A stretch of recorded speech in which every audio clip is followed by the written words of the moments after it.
pasado se murió 5 de gente. El pasado, con eso, vamos para Morelos.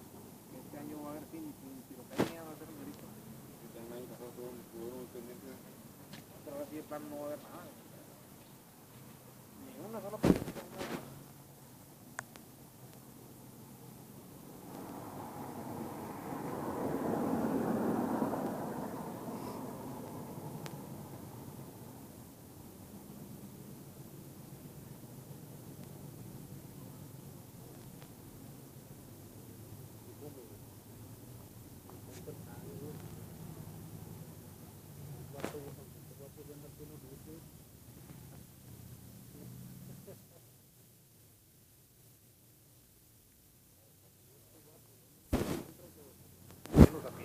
Ahora ahí está uno, trae un bochito ahorita.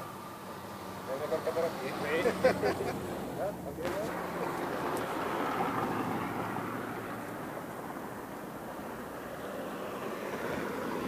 La florentada y